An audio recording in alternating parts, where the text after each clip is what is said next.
Hello and welcome everyone. I'd like to thank you for joining us today for our webinar, POS Smart, Integrating All That Data. I'm your host today, Karen Kurzweil, and I welcome you to contact me after the webinar to request any additional information or if you're interested in scheduling a demo. We're going to take the next 30 minutes to explain issues with POS data and explain how we're solving these issues for CPG companies. Our presenter today is Janet Dorncott. Janet has over 20 years of experience in information technology. In 1996, she founded Relational Solutions, which is recognized as a leading foundation for demand data analytics. The company was recently acquired by Mindtree and is now Mindtree's Center of Excellence for Analytics. With that, I'm going to go ahead and turn it over to Janet to kick off today's presentation. Thanks, Karen. So as Karen mentioned, we were acquired by Mindtree last summer, and this slide shows you some little bit of background on who Mindtree is. They are an IT consulting company that has over $700 million in annual revenue.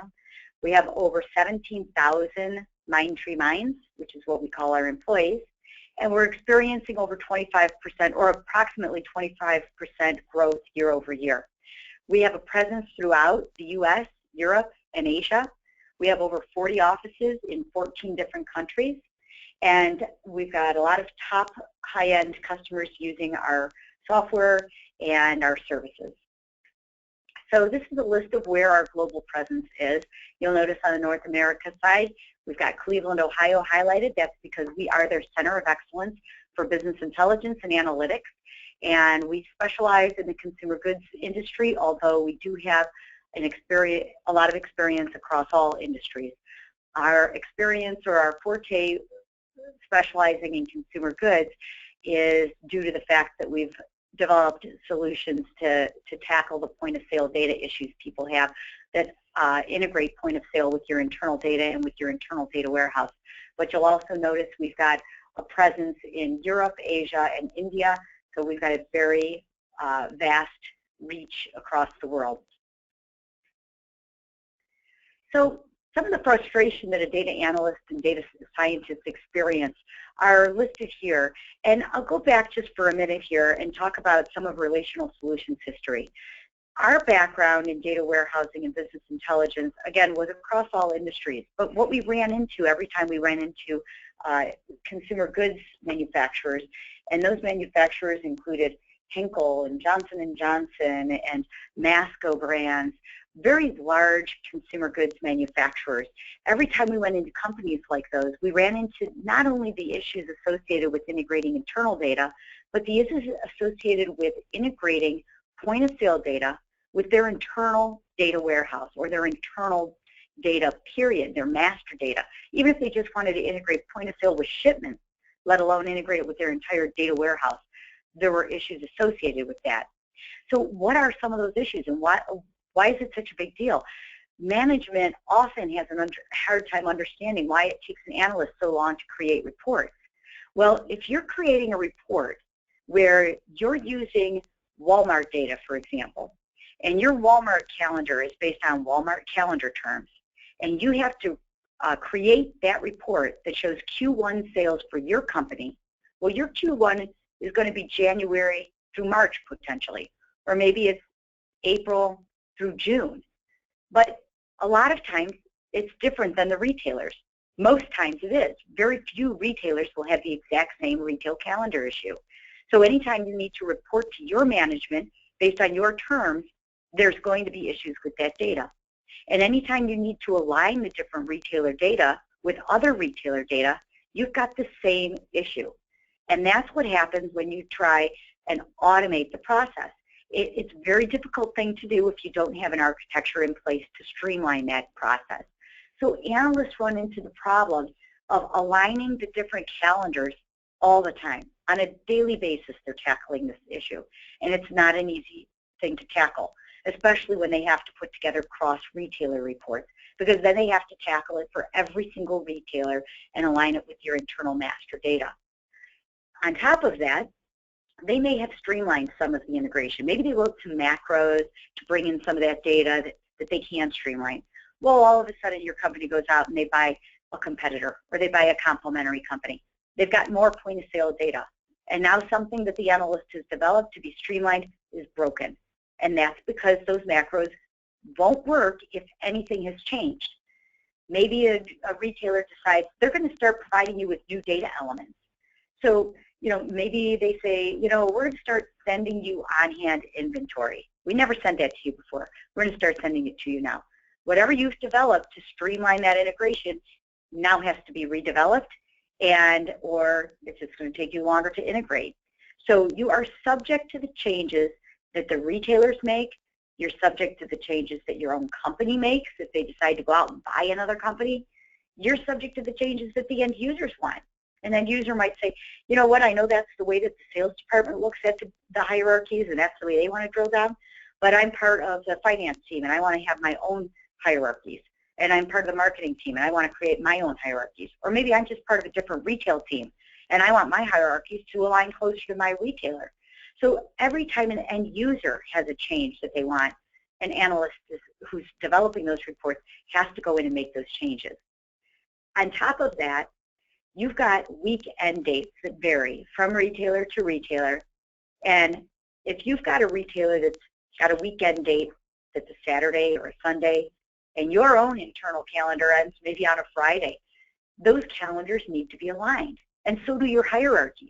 So your company has different hierarchies than Walmart, than Target, than Publix, than Kroger, than Home Depot. Whatever outlets you sell into, they have different hierarchies. They have different vernacular than you have, and they have different vernacular than your other retailers have. You need to be able to report to those retailers based on their calendar terms, using their vernacular, and you have to be able to report to your own internal management based on your internal calendars and based on your vernacular, which means a lot of cobbling together data, which means a lot of aligning information, a lot of spreadsheets, a lot of pulling together, a lot of hair pulling too. So it's not a very simple thing to do.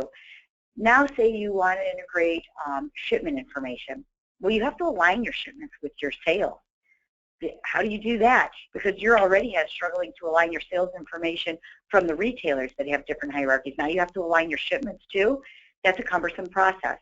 So all of that is done manually. And if you go out and you say, you know what, we're going to just streamline this whole process. We're just going to buy our data. We're going to buy all their reports too.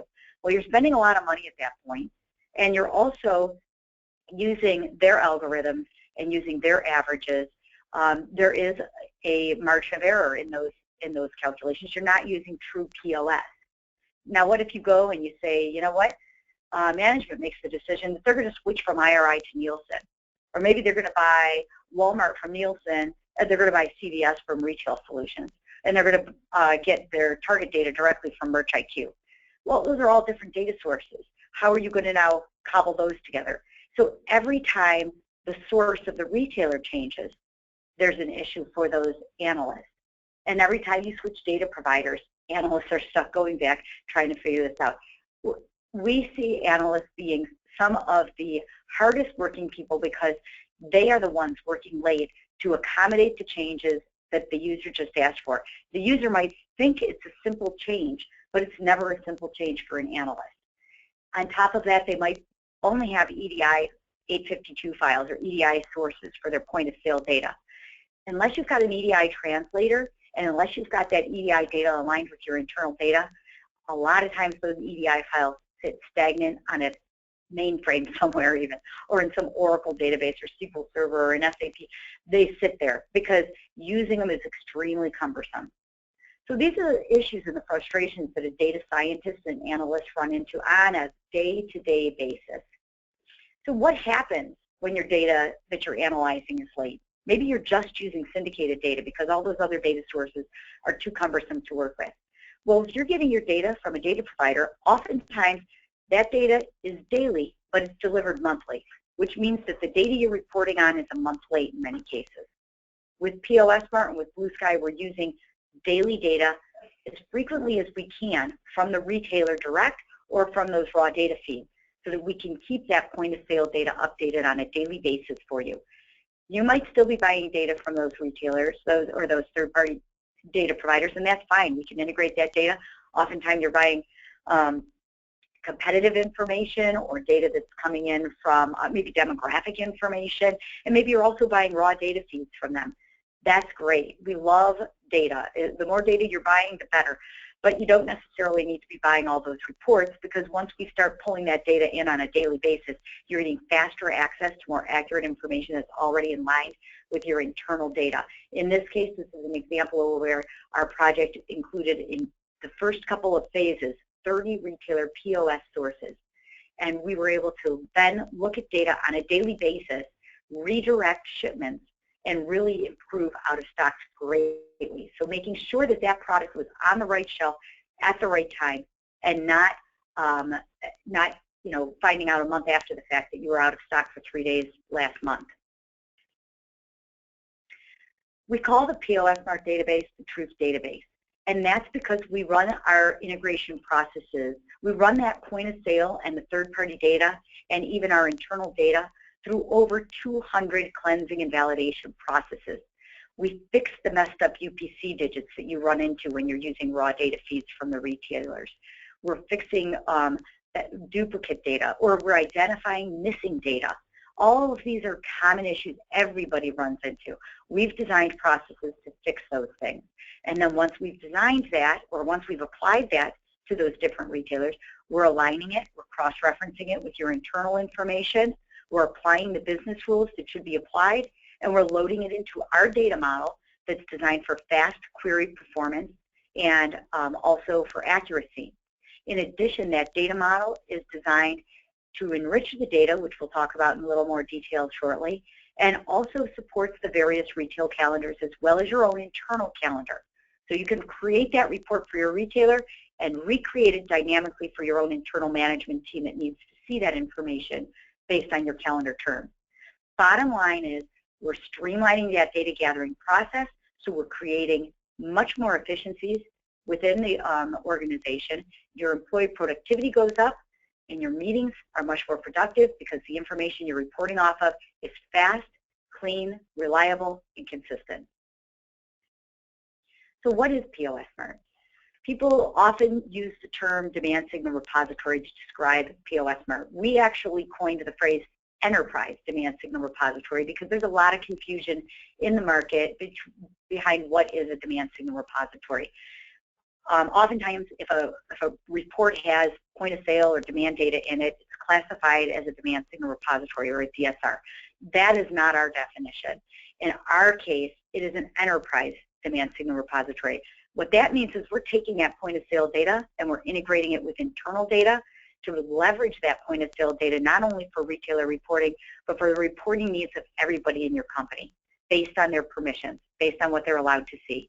So the information that would be detailed would only be available to the category teams, and the category captains. Information would only be available to them.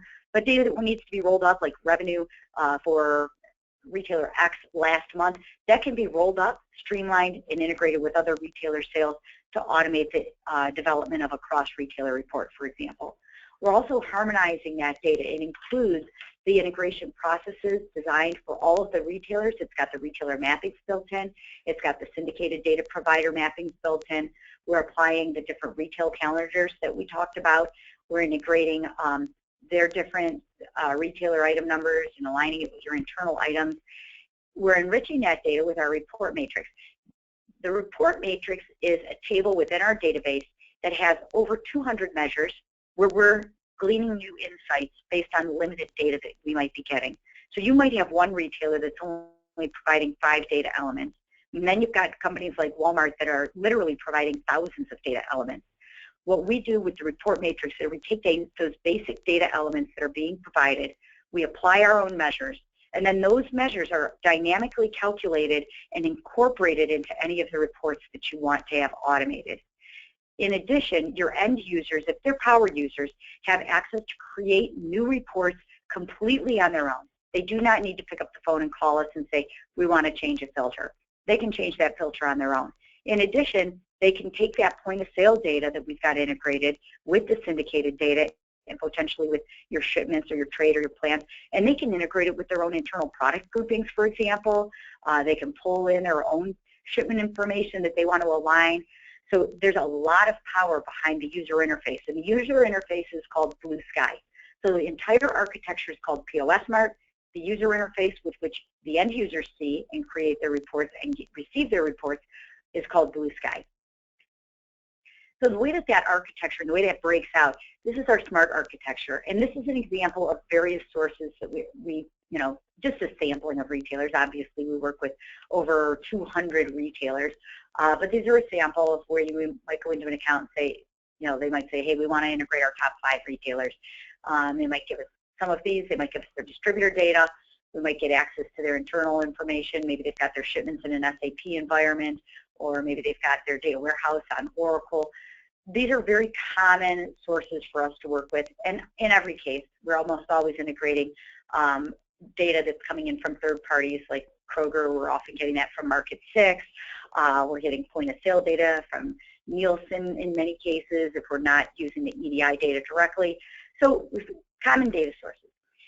What the POS Smart architecture does is on a nightly basis, our integration engine looks for any new data that's arrived from any of the sources that we've integrated.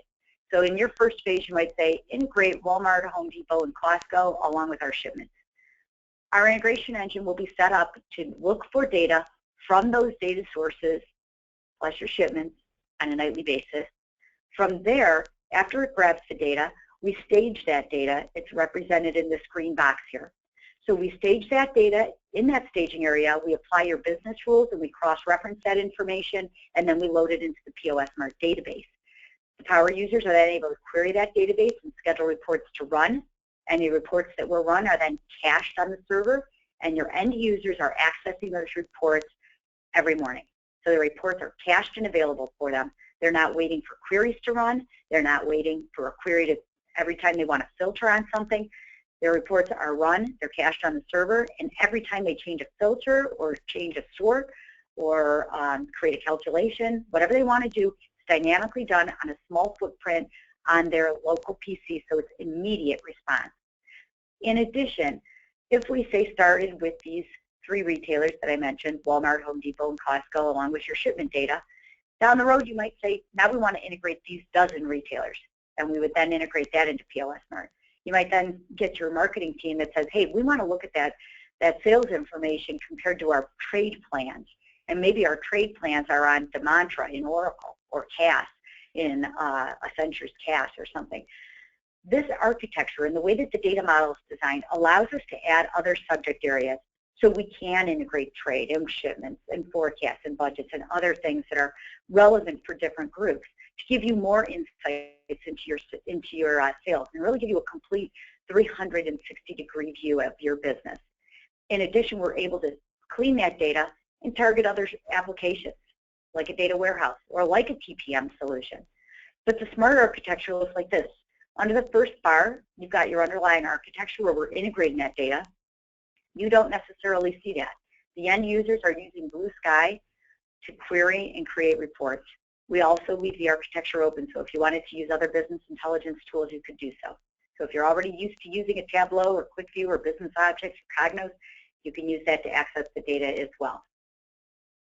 So what happens when you have no insights into actual sales versus your shipments? This is a case study where we actually started with just the sales information for our customer, and they were originally using the syndicated data, but again, the data was 30 days late, and it wasn't integrated with their shipments. So their vendor managed inventory team had no insight into how the shipments were actually performing versus the sales. Out-of-stock issues were happening, and they were finding out late. And then they thought that the shipments were keeping up with the sales, and we identified that they are not. When we overlaid the shipments with the sales, we could see that in some cases we were overshipping, in other cases we were undershipping. We were able to realign the shipments to more closely reflect the accurate sales of those products, and therefore increase sales so that we weren't sending our customers to our competitors because something was out of stock. In another case, we integrated that sales information not only with shipments but also with returns, and identified that we were actually, and this is the case where we were using manufacturers' rep information as well, we were actually able to identify that those reps were receiving a higher discount than they were actually eligible for, because in those cases the reps were not only getting discounts based on sales, but because we were not taking into account returns that were coming in, their discount levels were too high. By incorporating returns, because this was a semi-custom product, by employing or integrating return information with that, we were able to say these distributors' discounts are too high because they're not selling $1 million worth of product in 1 month. They're actually only selling $800,000, and in order to be eligible for that discount, they needed to be selling the full $1 million. So we were able to adjust those discount levels to be more accurate and therefore save money immediately. This is a much more technical picture, but basically what this picture shows is that in the enterprise DSR, which is POS Smart, and this would be the database, we're not only providing security so that you have your retailer-specific reporting, and we're providing access to more information for maybe higher level management, and you're doing your reporting off of that. We're not only providing those reports, we're making that data available to other groups in the organization. So maybe you've gone out and you spent a ton of money on a trade promotion management application that doesn't seem to be performing the way that you thought it would be. That's often because the point of sale data that application is using is not as clean and reliable as it should be.